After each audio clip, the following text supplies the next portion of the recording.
मेरा शो एक ऐसे वक्त में आप देख रहे हैं जब ठीक आपको 24 घंटे के बाद पता चल जाएगा कि अगले एक साल आपके लिहाज से, आपकी जेब के लिहाज से, खर्च के लिहाज से और बचत के लिहाज से किस तरीके के रहने वाले हैं। लेकिन उससे पहले इस वक्त की एक ब्रेकिंग न्यूज है, बड़ी खबर। आर्थिक सर्वेक्षण यानी इकोनॉमिक सर्वे 2021-22 पेश हो गया है। लोकसभा में वित्त मंत्री ने पेश किया आर्थिक सर्वेक्षण। वित्त मंत्री निर्मला सीतारमण ने पेश किया है सर्वेक्षण। इस वक्त की बड़ी खबर, इस वक्त की बिग ब्रेकिंग। दरअसल इकोनॉमिक सर्वे एक तरीके का ऐसा आईना होता है जिसमें आपको अपनी इकोनॉमी के बारे में पता चलता है और आप ये जानते हैं कि देश आपके लिहाज से निवेश करने के लिए, योजनाओं के लिए कितना ज्यादा तैयार है और देश का सरकारी खजाना आखिरकार क्या कहता है। इकोनॉमिक सर्वे में लगभग आपको एक ऐसा अंदाजा मिल पाता है। अपने पैनलिस्ट के पास एक बार फिर से हम चलते हैं। मेरे साथ में शरद कोहली जी चूंकि जुड़े हुए हैं, सीधे उन्हीं के पास में चलते हैं। आर्थिक मामलों के जानकार हैं, देश के जाने माने अर्थशास्त्री हैं। शरद कोहली जी, क्या है ना, आज मैं घर से निकला, मेरे पड़ोसी ने बीच में रोका। उन्होंने ये कहा, एक वर्मा जी हैं, उन्होंने ये कहा मुझसे कि भाई आप लोग पत्रकार हैं, आप क्यों नहीं अपनी सरकार से जाकर के अपील करते, ये कहिए कि मेरी थोड़ी सी तो बचत होती है, बचत पर एक के बाद एक न जाने कितने टैक्स लग जाते हैं। अरे एक ही टैक्स ले लो भैया, इनकम टैक्स भी आप ले लेते हैं, long term capital gain tax आप ले लेते हैं, शॉर्ट टर्म टैक्स आप ले लेते हैं, यानी टैक्स पर टैक्स। पिछले एक दशक में आम आदमी यही कहता है कम से कम टैक्स पर टैक्स से रियायत तो मिलती नहीं। कुछ उम्मीद है क्या? राशिद, टैक्स की बात करें तो जहां तक इनकम टैक्स की बात है तो आपको हैरानी होगी, मैं एक आंकड़ा देता हूं कि जो लोग असल में इनकम टैक्स देते हैं, मतलब जिनकी जेब से इनकम टैक्स जाता है, रिटर्न फाइल जो करते हैं, वो करीब 7-8 करोड़ के बीच में है। हाँ। असल में कुल 1.5 करोड़ लोग इनकम टैक्स देते हैं। परंतु जीएसटी, आप हैरान होंगे सुन के कि देश के छोटा से छोटा बच्चा भी देता है, क्योंकि वो भी जब बेबी फूड उसका खरीदा जाता है तो उस पर जीएसटी लगता है। तो अब टैक्स की जहां तक बचत की बात है, हालांकि सरकार का जो रेवेन्यू कलेक्शन है वो अच्छा रहा है, पैंडेमिक के बावजूद उसमें इजाफा देखने को मिल रहा है। हाँ। तो और इलेक्शन सर पर है, तो मुझे लग रहा है middle class, lower middle class और गरीब तबके को देखते हुए कुछ ना कुछ राहत। हालांकि जीएसटी का यह हमें ध्यान रखना होगा राशिद कि जीएसटी का जिक्र इस बजट में नहीं होता है, क्योंकि जीएसटी काउंसिल के अंतर्गत है। पर डायरेक्ट टैक्स में मध्यम वर्ग जो है उसके लिए हमें कुछ ना कुछ राहत की उम्मीद जरूर दिख रही है। मुझे लग रहा है सरकार के पास एक सुनहरी मौका है बजट से पहले। ये एक ऐसी चीज है जिसपे आचार संहिता लागू नहीं होती है। हाँ। वो चाहे तो ये रियायत दे सकती है, और ये रियायत यूपी, पंजाब, आपके जितनी जगह इलेक्शन है, उत्तराखंड, सब जगह ये राहत जाके पहुंचेगी। तो मुझे लग रहा है कुछ ना कुछ राहत मिलनी। 3 मिनट के बाद आपके पास ऐसे हालात में राशिद, ऐसे हालात में बजट आ रहा है जब लोगों की इनकम गिरी है, खर्चा बढ़ा है महंगाई की वजह से, अन्य कारणों से, और आमदनी कम हुई है। तो मुझे लग रहा है टैक्स की राहत बहुत बड़ी एक चैन की सांस लेके आई। ये आमदनी अठन्नी, खर्चा रुपया की जब बात होती है ना, आकाश जिंदल बहुत देर से मेरा इंतजार कर रहे होंगे कि जब टैक्स की बात कर रहे हैं, जब बचत की बात कर रहे हैं तो मेरे पास आइए ना, आ ही जाता हूं। आकाश जिंदल जी, टैक्स की रियायत यूं ही नहीं होती है। टैक्स की रियायत के लिए लोग कहते हैं थोड़ा दिल तो बड़ा कीजिए, दिल इतना बड़ा कीजिए कि अगर मैं वर्क फ्रॉम होम कर रहा हूं तो इससे जुड़े खर्च पर मुझे छूट दे दीजिए, इनकम टैक्स स्लैब में बदलाव कर दीजिए, एलटीसी कैश वाउचर स्कीम 2023 तक बढ़ा दीजिए, पीएफ कंट्रीब्यूशन पर दोहरा टैक्स मत लगाइए, स्टैंडर्ड डिडक्शन 1 लाख कर दीजिए, एटीसी की लिमिट जो है 3 लाख रुपए तक कर दीजिए, तब तो जाकर के मेरा पेट भरेगा। क्या वाकई में इतना बड़ा दिल होगा सरकार का इस बार? मुझे लगता है सरकार इस बार बड़ा दिल दिखाएगी।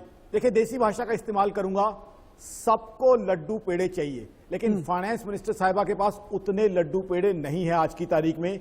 तो होगा क्या, 15 लड्डू पेड़े चाहने वाले हैं, 5 लड्डू पेड़े हैं, तो शायद लड्डू पेड़े का साइज छोटा किया जाएगा। सबको लड्डू पेड़े यानी सबका मुंह मीठा कराने की कोशिश की जाएगी। और दूसरी बात, बड़ी जिम्मेवारी के साथ यहां कहना चाहता हूं, फिस्कल डेफिसिट, 4 दिन से तमाम विदेशी चैनल मुझसे बात कर रहे हैं फिस्कल डेफिसिट का क्या होगा। विद ऑल रिस्पॉन्सिबिलिटी मैं रिक्वेस्ट करना चाहता हूं सरकार से कि इस बार अनयूजुअल साल रहा है, पेंडेमिक जो है पूरे शबाब पे रहा है, तो ऐसे में अगर फिस्कल डेफिसिट बढ़ भी जाता है तो लोगों को राहत दी जाए, बिकॉज लोगों को रिलीफ देना बहुत जरूरी है। देखिए राशिद, आप अच्छे से जानते हैं बैलेंस शीट सरकार की बिगड़ी है तो आम आदमी की भी बिगड़ी हुई है। हाँ। अब दोनों में प्रेफरेंस किसको देनी चाहिए? मेरे हिसाब से आम आदमी की बैलेंस शीट को प्रेफरेंस देनी चाहिए, सरकार को थोड़ा सा हिट ले लेना चाहिए। तो फिस्कल डेफिसिट अगर थोड़ा बढ़ भी जाता है कोई दिक्कत नहीं, दुनिया को भी पता है कि एक अनयूजुअल सर्कमस्टांसेस से, एक एक्स्ट्रा ऑर्डिनरी सर्कमस्टांसेस से हम गुजरे हैं। तो ऐसे में थोड़ा अगर हमने आपको स्ट्रेच भी कर लिया तो कोई ऐसी बात नहीं। कितना अच्छा लगता है हम ना आकाश जी। पब्लिक को जो है रिलीफ हमें देना चाहिए। मेरे हिसाब से तो स्टैंडर्ड डिडक्शन भी आना चाहिए, मेरे हिसाब से तो आकाश जी एग्जाम्पशन कितना अच्छा लगता है ना जब आप ये कहते हैं, कितना अच्छा लगता है ना जब आप जैसा अर्थशास्त्री ये कहता है कि आम आदमी के लिए प्रेफरेंस होनी चाहिए।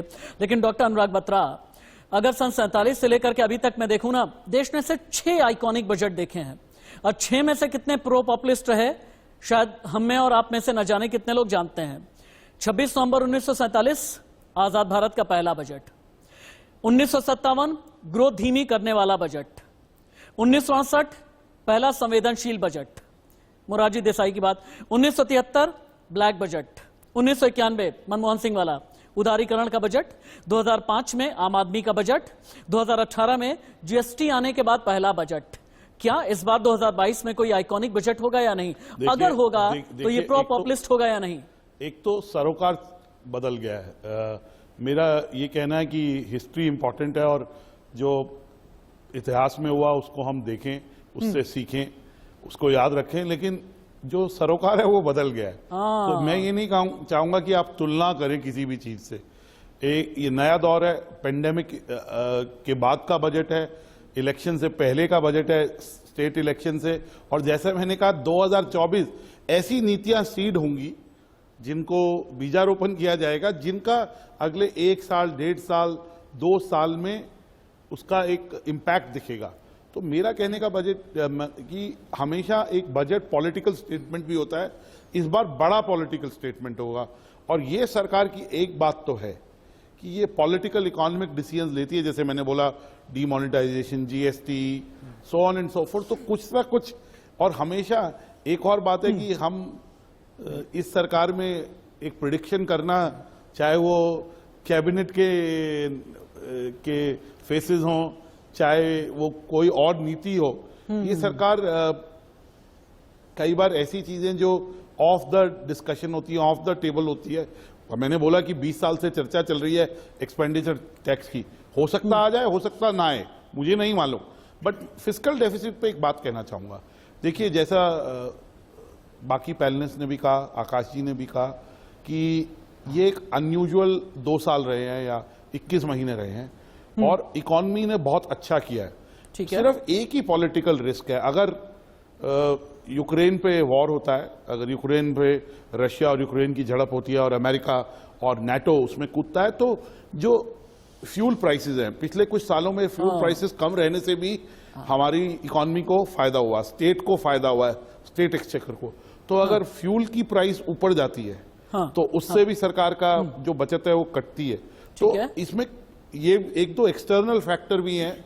एक ये है कि कोरोना की तीसरी दौर कब खत्म होगी पूर्णतः, और कोई अभी हमने 2 दिन पहले पढ़ा एक और वेरिएंट आया जो एनिमल्स में फैल रहा है, कहीं वो ना आ जाए। तो ये 2 रिस्क, एक तो यूक्रेन में वॉर का रिस्क और दूसरा कोरोना की कोई नई लहर नहीं आए। अगर ये दोनों रिस्क, इस नए वेरिएंट का नाम है न्यूकोव। यस जी, नहीं जी, तो जी। ये तो मैं मजाक में कह रहा था, तो एप्पल फोन से भी जल्दी ज्यादा वेरिएंट लॉन्च हो रहे हैं। But on a serious note, मैं आकाश जी की बात का समर्थन करूंगा कि this is a year for the government to make sure 2 things happen. उनको 2 चीजें बैलेंस करनी है। पहली चीज तो ये कि खर्चा बहुत करे सरकार, क्योंकि सरकार खर्चेगी, नौकरियां ज्यादा देगी, इंफ्रास्ट्रक्चर पे खर्चेगी, तो जीडीपी की ग्रोथ आएगी, सर्कुलेशन। और दूसरा, फिस्कल डेफिसिट की ज्यादा चिंता नहीं करे।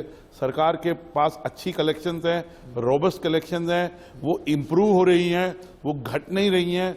और जब इकोनॉमी ठीक होगी तो ये सब वापस वैसे ही आ जाएगा सरकार के पास। डॉक्टर बत्रा की बातों में ऑप्टिमिज्म है, डॉक्टर बत्रा की बातों में आशावाद है। लेकिन अरविंद मोहन जी, क्या है ना, बजट का मतलब ये होता है कि मुझे खर्च करने के लिए क्या पैसे मिलेंगे और मेरे लिए बचत कितनी ज्यादा हो जाएगी, यानी भैया मैं पैसा कितना बना पाऊंगा।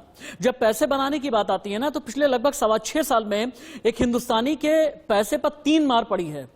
अलग अलग बजट के दौरान हमने देखा भी कि इसका असर भी नजर आया। 2016 में एक मार पड़ी नोटबंदी वाली, फिर 1.5 साल के बाद में मार पड़ी जीएसटी के नाम पर, जैसा कहा जाता है, व्यापारी अलग अलग कहते हैं। और तीसरी बड़ी मार थी 2 अलग अलग लॉकडाउन, 2 या 3 लॉकडाउन के दौरान, जब हमने कोरोना काल में देखा है। ये पैसे पर जो मार पड़ी है, पैसे बनाने पर जो मार पड़ी है, क्या इस मार को थोड़ा मरहम 2022 में मिलेगा या नहीं? अरविंद जी। मुझे बहुत ज़्यादा उम्मीद नहीं है, और उम्मीद इसलिए भी नहीं है कि अभी यूक्रेन की बात कर रहे थे हमारे साथी, फेड रेट्स का भी मामला पड़ा हुआ है, और टारगेटेड जब इन्फ्लेशन हो और वो एक लिमिट को क्रॉस करने लगे, तब अगर दुनिया में अमेरिका अपने रेट्स बढ़ाता है तो हम पे भी दबाव रहेगा बहुत ज़्यादा। तो वो, और बेरोजगारी की चर्चा हम पहले कर चुके हैं। मनरेगा में 3 करोड़ लोग अभी आज के तारीख में रजिस्टर्ड हैं, जो मिनिमम वेज से कम देता है। मनरेगा में मजदूरी मिनिमम वेज से कम मिलती है। रेलवे में 1.25 करोड़ लोगों की भर्ती का मसला हम अभी देख रहे हैं कि कितने पोस्ट हैं उस। तो बेरोजगारी जितने बड़े पैमाने पे है, और इन्फ्लेशन की चर्चा जो मैंने सबसे पहले की, ये दोनों मसले ऐसे हैं जो सरकार के हाथ, भले उसको उधर से रेवेन्यू के हिसाब से या ट्रेड डेफिसिट के हिसाब से कई चीज़ों में रिलीफ है, लेकिन इसके बाद भी ये 2 बड़े ऐसे मसले हैं कि 4 बड़े राज्यों जिसमें उत्तर प्रदेश शामिल है, उसका चुनाव सिर पे हो तो सरकार कोई बड़ा रिस्क लेना नहीं चाहेगी, कोई बड़ी पहल करना नहीं चाहेगी। वैसे ये सच्चाई है कि क्राइसिस के वक्त ही बड़े फैसले लिए जाते हैं। लिबरलाइजेशन के फैसले उसी समय हुए जब हमारा ट्रेड बैलेंस एकदम लगभग 0 पे आ गया था, 1-1.5 हफ्ते का हमारे पास पैसा रह गया था। तो क्राइसिस में फैसले लिए जाते हैं, लेकिन ये क्राइसिस ऐसा है कि इसमें अगर उत्तर प्रदेश खिसकने लगेगा तो सरकार पे आफत आ जाएगी, फिर रेवेन्यू और बाकी चीज़ें सेकेंडरी हो जाएंगी। ठीक है, ठीक है। आलोक मेहता जी, क्या कोरोना के दौरान जो मार पड़ी है, देश की इकोनॉमी को जो मार पड़ी है, जेब पर जो मार पड़ी है, इससे देश उबर पाया या नहीं उबर पाया? इस तरह से अभी जो आर्थिक समीक्षा अभी पेश हुई है, और उससे भी यदि आप अनुमान लगाएंगे तो ये लगता है कि प्रायोरिटी किनको है, महिलाओं को रहेगी, और रोजगार को रहेगी, और किसानों को रहेगी। आप ये देखिए, ऐसे कुछ कदम कल आप दिखाई देंगे। हम भविष्यवाणी नहीं कर रहे हैं, लेकिन मैं आपको बता सकता हूं कि इतना निश्चित है। एक समय ऐसा था बजट में, मैं ख्याल है कि राजीव गांधी का, एनडी तिवारी कभी वित्त मंत्री होते थे, तो बिंदिया का इतना कम, तिवारी के समय बिंदिया का इतना मूल्य कम हुआ, उस तरह के बजट होते थे, उससे भी तालियां बजा लेते थे मैंने उस सरकारों में। तो अब और दूसरा, ये बजट पे ये भी ध्यान रखिए, हम लोग चर्चा पहले की तरह करने लगे हैं। मैं तो 72 से एक तरह से वहां जाकर के वो बंडल उठा के लाते थे। अब क्या है कि पूरे साल में भी टैक्स, जैसे अभी जीएसटी का कुछ रेट बदल जाएगा तो फिर फर्क पड़ जाएगा, फलानी चीज में कुछ अलग से चीज टैक्स आ जाएगी, अभी घरेलू गैस का बढ़ जाएगा। एक खतरा कल मुझे दिखाई दे रहा है, हो सकता है कि घरेलू गैस, जबकि महिलाओं का मामला है, अभी करें या 2 महीने बाद करें, वरना घरेलू गैस की कीमत बढ़ने की खतरे दिखाई दे रहे हैं। अभी पहले ही है, वो कहते हैं भाई दूसरे गरीब को हम मुफ्त में देते हैं, तो आप तो 10 रुपए एक बने, आप 50 पैसे ज्यादा दीजिए या 1-2 रुपए ज्यादा दीजिए। ऐसी जो सब्सिडाइज कुछ चीजें हैं, उन पर भी खतरा हो सकता है। जो खतरा सरकार क्या मोल लेगी, ये सवाल है। मेरा इसलिए कहना है कि महिलाओं को और किसानों को सबसे प्रायोरिटी देना ही होगी, जबकि इनको इनके जो लोग हैं वो तो ये कहते हैं भाई कि आप कम्युनिस्टों सरकार चला रहे हो, खाली आप उसी पर ध्यान दे रहे हो, लेकिन वोटर तो वही है, और हम और आप भी उसी की चिंता कर रहे हैं। ठीक है, वो वरना बंदूक उठा करके न बैठे, तो उसको मिनिमम मिलना चाहिए। हम मध्यम वर्गीय को नहीं मिलता है तो आप बोलते रहिए, लेकिन असली समस्या देश में बड़ी संख्या में उन गरीब आदिवासी गरीब लोग जो गांव में हैं, उनके लिए कितनी योजनाओं में कितना लाभ, कुछ तत्कालिक भी मिले और कुछ दूरगामी मिले, इसको जरूर आर्थिक समीक्षा से आप आकलन करके देख सकते हैं। मैं तो आपकी तरह ही, मैं आप सबकी तरह ही बहुत ऑप्टिमिस्टिक रहता हूं आलोक जी, कि अच्छा होना चाहिए, बेहतर मिलना चाहिए। लेकिन अतुल जी, ऑप्टिमिस्टिक तो आप भी होंगे, थोड़े बहुत तो होंगे ही। विरोध करने के लिए विरोध मत कीजिएगा। ये बताइए कि वित्त मंत्री से आपकी क्या इच्छा है, क्या क्या मांग है, क्या क्या डिमांड है? एक विश लिस्ट आपने भी तो तैयार की होगी ना अतुल जी? नहीं कर सकते हैं।